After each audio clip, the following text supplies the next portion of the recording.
Olá, nono ano, tudo bem? Eu sou o professor Ed Joel, quero dar as boas-vindas a você, estudante, aos responsáveis que acompanham nossas aulas e, claro, nossos queridos colegas professores são sempre muito bem-vindos aqui nas nossas aulas de ciências, aqui no Centro de Mídias. A gente vem falando aí sobre reprodução, né? Falou de reprodução sexuada, reprodução assexuada. Hoje a gente vai começar a discutir essa questão da herança e das características, tá? E para isso, é lógico, se é uma discussão, se é um diálogo, não é um monólogo, então a gente precisa muito da interação. E quando a gente fala de interação, a gente está falando do nosso querido professor Magno. É isso aí, estamos juntos aqui, eu e o Joel, a dupla dinâmica de ciências aí para mais uma aula, começando aqui com vocês, para vocês que estão assistindo aí nas diversas formas de tela, de transmissão. Lembrando também que se você perdeu alguma aula dessa comentada aí pelo professor Ed Joel, você pode acessar aí pelo YouTube ou pelo Facebook, colocando a data da aula, o nome, as palavras-chave, ou então no repositório também do Centro de Mídias de São Paulo. Quero também fazer um lembrete aí de boas-vindas aos professores que estão chegando agora, os que são mais antigos já sabem dessa, na verdade, recomendação que a gente faz. Quando da participação, que é extremamente importante, coloca aí o nome do seu aluno, coloca aí qual é a série dele, nono A, nono B, nono C, coloca o nome da escola dele também e a cidade de onde vocês estão falando, que a gente aqui carinhosamente lê as interações quando possível. Às vezes são muitas, mas a gente pega ali umas respostas e tal, com certeza vai chegar a sua. No mais, boa aula a todos. Isso aí, muito obrigado, professor. Então, antes de eu começar a aula e falar aqui o que a gente tem que falar sobre hoje, lembra que na aula anterior a gente fez aquela experiência com a batata, né, que a gente estava falando sobre reprodução assexuada. Então, eu vou mostrar para vocês, daqueles 6, 5 ainda estão mais ou menos, aliás, 4 ainda estão mais ou menos ali no caminho, né? E eu tenho 2 que já estão brotando aqui, eu vou mostrar aqui para vocês, tá bom? Ó, vou levantar aqui. Isso. Vocês conseguem ver aqui, ó, tem um brotinho aqui, ó, que bonitinho. Aqui, ó, fazer assim, pronto. Espera aí que eu vou pegar o outro, que tem o irmão gêmeo dele aqui, ó. Aqui, deixa eu virar aqui para vocês. Aqui, ó, tem um carinha aqui, tá vendo? Então, ó, tá brotando, hein? Eu falei que eu ia trazer para vocês toda a aula, né, para ver como é que tava ficando. Então tá aí. Promessa feita, promessa cumprida. É isso aí. E agora, vamos então para a aula de hoje. Vamos ver o objetivo da aula de hoje aí? Vamos ver, ó, estudar a hereditariedade e as noções evolucionistas, discutindo as ideias de Mendel sobre fatores hereditários, gametas, segregação e fecundação na transmissão de características hereditárias em diferentes organismos. Entender os passos básicos da metodologia científica. Muito bem, por que são esses objetivos aí? Porque esses objetivos estão lá, ó, no material de vocês aprender sempre, na página 130, 131 e 132. Então a gente está seguindo o material aprender sempre, tá? E aí para você acompanhar essa aula, é bom você identificar essa aula em seu caderno com data e título. E lembrando que para a gente ir bem nessa aula aqui, você deve utilizar o material aprender sempre, refletir sobre o que está sendo discutido aqui, resolver as atividades, interagir com a gente no chat e, é claro, também interagir com o seu professor aí na escola. Tudo bem? Bom, eu falei que hoje a gente vai falar um pouquinho aí sobre o Gregor Mendel, né? A gente vai tentar discutir aí algumas ideias que o Gregor Mendel trouxe e que contribuiu muito, inclusive explicou coisas, a gente vai ver em outras aulas aí que outros cientistas não conseguiram explicar com extrema maestria. Então, para começar essa aula, eu quero saber se você sabe alguma coisa sobre o Gregor Mendel. Coloca aí no chat, né? Passa para o seu professor aí para ele colocar para a gente. Quem foi o Gregor Mendel? Tá? Eu vou dar 2 minutinhos para você.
Olha, eu estou me sentindo aqui com um minerador aqui, só coisa boa aqui. Que bom. Por qual que eu vou começar pela Maria Eduardo do nono ano C, da Escola Francisco de Paula Vicente Azevedo. Eu acho que eu já li o nome dessa escola aqui algumas vezes hoje. Gregor Mendel foi um cara que ajudou a entender, a estudarmos melhor a genética e as características hereditárias, principalmente do reino vegetal. Isso. Olha que bacana, hein, Ed? Tudo bem. Mas eu tinha uma participação bacana também ali do pessoal lá de Guararema. Um abraço aí ao pessoal de Guararema, da escola, acho que é Regente Feijó. Os alunos responderam assim, mandaram aí através do professor Gilmar. Gregor Mendel foi um monge agostiniano, bastante conhecido por seus trabalhos envolvendo ervilhas, considerado o pai da genética, pois descobriu várias coisas relativas à hereditariedade, e por isso mesmo é conhecido aí como o pioneiro da hereditariedade, colocado aqui pela professora Solange, que está conosco desde manhã também, né, professora? E também o pai da genética. Quem escreveu o pai da genética foi a Asli. Eu acho que é isso, então, Asli, pai da genética. Então o monge é o pai da criança? Muito aqui, bem. Pai da genética, aqui que tem um monte. Tem a Maria Vitor também, que colocou o pai da genética. Olha, muito bem, parabéns a todos. Então é isso, né? O Gregor Mendel, ele era austríaco, né, se não me engano, ou daquela região ali. E ele sim, ele era um monge agostiniano, tá? Que era de uma ordem da igreja, né? E ele tentou ser professor de ciências algumas vezes e, por incrível que pareça, ele foi reprovado na biologia. Mas ele era um excelente matemático, tá? Então, tanto é que depois ele foi ser o administrador lá do monastério e se deu muito bem, só que acabou deixando a ciência um pouco de lado. Mas ele fez um trabalho que durou aí 8 anos, né, pesquisando ervilhas, e aí ele plantava ervilha, aí colhia ervilha, aí fazia cruzamento com ervilha, e ele chegou a alguns dados bem interessantes com relação a isso. O Edjoel, é verdade que ele era meteorologista também ou não? Então, meteorologista, eu não sei. Eu sei que assim, ele estudou para ser professor de ciências, né? E chegou a dar aulas. Mas depois houve uma mudança na legislação e ele precisou fazer uma prova para continuar tendo a licença para dar aula, e eu sei que ele teve sérios problemas com a biologia. Olha só que irônico, né? Porém, eu sei que essa parte de exatas pode até ser, porque a meteorologia ela trabalha muito, né? Muitos números, muitas estatísticas. E ele, até onde se sabe, ele era um ótimo estatístico, ele era um ótimo matemático. Tanto é que por isso que ele chegou aí, hoje é considerado o pai da genética, porque a genética é a parte mais exata que tem na ciência chamada biologia. É a parte que usa mais matemática, é a genética.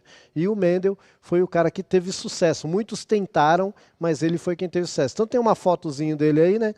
E tá ele com seus trajes devidos de monge, tá? Mas ele era um monge também, um excelente cientista. Tá bom? Existe uma outra questão aí, tá, do trabalho dele, que não foi na época dele mesmo, não foi reconhecido, só depois da morte dele que foi. E aí a gente teria que aprofundar muito, tá? Mas é realmente fascinante a história dele, viu? Bom, então vamos lembrar. Primeiro a gente tem que entender o seguinte, que quando a gente vai fazer um trabalho científico, primeiro a gente observa um fenômeno, e aí a gente elabora um problema a partir desse fenômeno, e aí a gente formula uma hipótese para tentar explicar esse fenômeno. Pois bem, o Gregor Mendel, ele observou o quê? Ele observou que as ervilhas, elas poderiam ser amarelas ou verdes, que os pés das ervilhas poderiam ser altos ou baixos, né? Também que as ervilhas poderiam ser enrugadas ou lisas. Então, tem até a fotinho aí de uma plantação de ervilha aí para vocês verem. E aí, a partir disso, ele observou, ele falou, poxa, tem tanta gente discutindo como é que se adquire essas características, eu vou formular a minha hipótese. E aí ele formulou a hipótese, né, que parte deveria vir da planta mãe, parte da planta pai, etc. e tal. E aí ele bolou um sistema para testar essa hipótese. Tá bom? E como que ele fez? Vamos ver aí. Então ele pegou aí, ó, para testar a hipótese dele, ele pegou as ervilhazinhas, né, que bonitinha. E aí, ó, bom, a primeira coisa que ele fez, o experimento, ele pegou somente pés de ervilhas que davam ervilhas verdes, até elas não darem ervilha de nenhuma outra cor, só verde, certo? E também pegou ervilhas que só davam ervilha amarela. E aí, então ele separou, né, depois de algumas gerações, falou, bom, essas aqui são puras verdes e essas são puras amarelas. Por quê? Sempre que eu cruzo a verde com a verde, só dá verde. Sempre que eu cruzo a amarela com a amarela, só dá amarela. Então essas ele chamou de puras. E assim ele começou o experimento dele. A segunda etapa foi o quê? Cruzar a verde com a amarela. E aí ele observou o seguinte, que quando ele cruzou a verde pura com a amarela pura, que ele vai chamar de F1 ou filial 1, todas nasceram amarelas.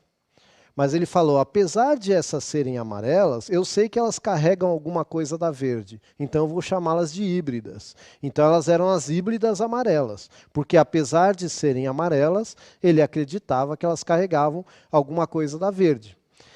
E aí qual era o outro passo? Primeiro que isso já é meio surpreendente, porque a ideia era que nascesse metade verde e metade amarela. Entretanto, nasceram todas amarelas.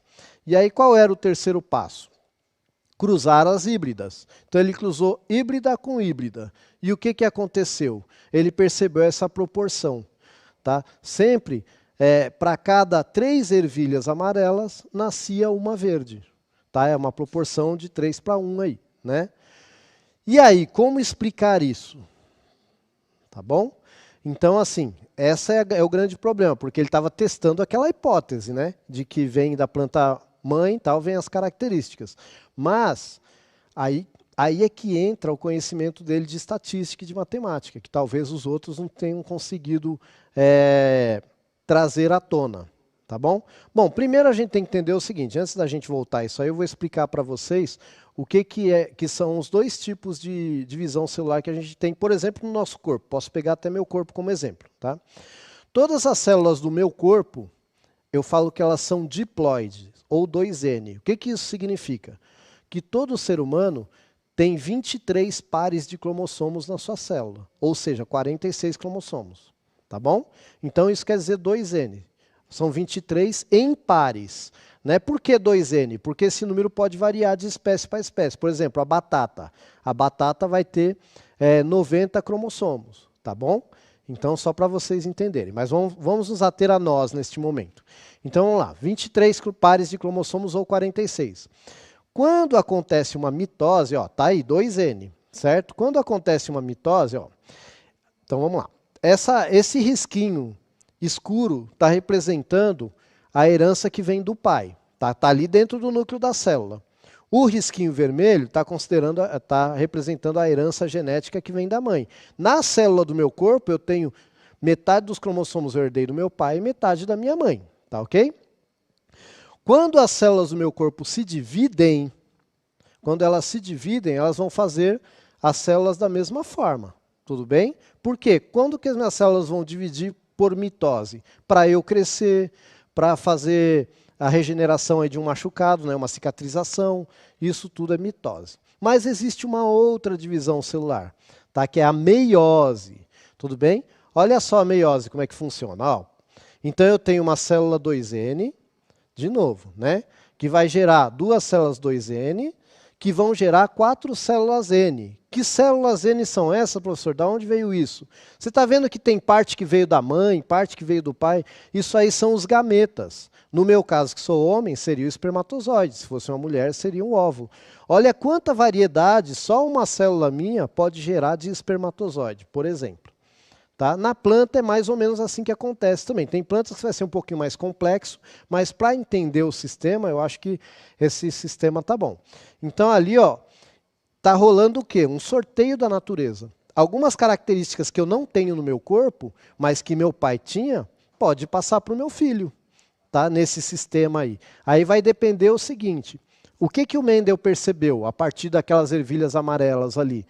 Que você herda material genético do pai e da mãe. E um pode se sobressair a outro, mas o outro não deixa de existir por causa disso. Aí que vem aquela história de ser dominante ou ser recessivo. Tá bom? Vamos prosseguir aqui com a informação. Bom, muito bem. Então, ó, parei na meiose. Eu vou fazer uma pergunta e eu vou dar 1 minuto para ver se você entendeu. Tá bom? Então tá aqui, ó. Na divisão da célula, a meiose forma que tipo de célula? Então eu falei sobre 2 divisões celulares. Na meiose, eu vou dar 1 minutinho só para você responder.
Bom, tem participações importantes aqui, Joe, inclusive a Rejane, quero registrar aqui, que gosta muito da sua aula, aí, aluna, que bom. né? Quem sabe vai seguir aí a ciência, o estudo da ciência, né, Tomara. Joel?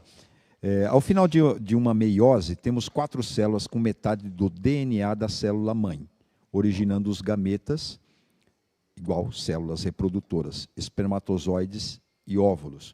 São os alunos, novamente, lá de Guararema, da Escola Regente Feijó, participando aí, alunos do professor Gilmar. Tem também aqui a participação do aluno Samuel, que colocou diploide, aluno lá da Zélia Dulce de Sorocaba, de Joel. Muito bem. Como que é o nome dele?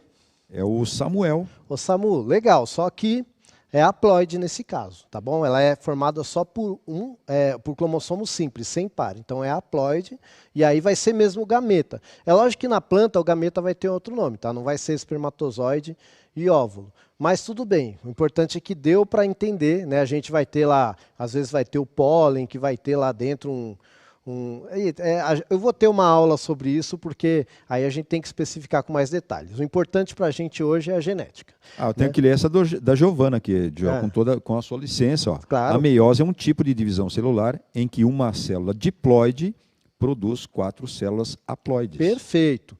Perfeito. Então lembra de meio, né? Meiose. Partiu ao meio o material genético, tá? Ficou só metadinha. Basicamente é isso. Não é tão simples assim, vocês viram que acontece ali umas trocas, umas variações, mas basicamente é isso. Na meiose a célula vai ter só metade do material genético, porque a outra metade vai vir do outro gameta para formar um novo ser. Certo? Bom, então dá uma olhadinha aí que a gente vai começar a explicar isso como aconteceu lá no trabalho do Mendel. Tá? Então o que ele percebeu? Que o amarelo era dominante em relação ao verde. Então isso aqui está representando o cromossomo que a planta herdou, né, das plantas parentais. Tá? Esse aqui é V maiúsculo, esse aqui é V minúsculo. Tá bom? Para a planta ser amarela, basta aparecer um V maiúsculo. Já para a planta ser verde, precisam aparecer os dois Vs minúsculos, tá bom? Eu vou passar aqui o slidezinho. Esse aí é o quadro de Punnett. Tem no seu material um pouquinho diferente, mas bem elaborado. Mas o que você tem que entender? Aqui está representando a mãe, aqui está representando o pai. Certo? E aqui estão representando os gametas que são formados. Tá? Então, o Vzinho é minúsculo, né? Aqui é verde, aqui é verde, e aqui é o amarelo. Tá bom? Bom, este com este, olha lá, minúsculo com maiúsculo, Vzão, Vzinho. Este com este, maiúsculo com minúsculo, Vzão, Vzinho. De novo, isso explica o porquê que todas são amarelas. Tá bom? Por que todas são amarelas? Porque elas carregam pelo menos um V maiúsculo. Então lembra, essa foi a primeira geração. Tá? Mas todas elas carregam o Vzinho do verde. Tá bom? Bom, vamos parar aí a conversa. Porque agora eu quero saber, eu vou dar 1 minuto para você me dizer ali, como é que vai ficar esse quadro de Punnett? Se vai ficar Vzão, Vzinho, Vzinho, Vzinho, Vzinho, Vzinho, Vzão, Vzinho. Coloca aí. Você tem 4 possibilidades aí. 1 minutinho só, senão não dá tempo de eu explicar.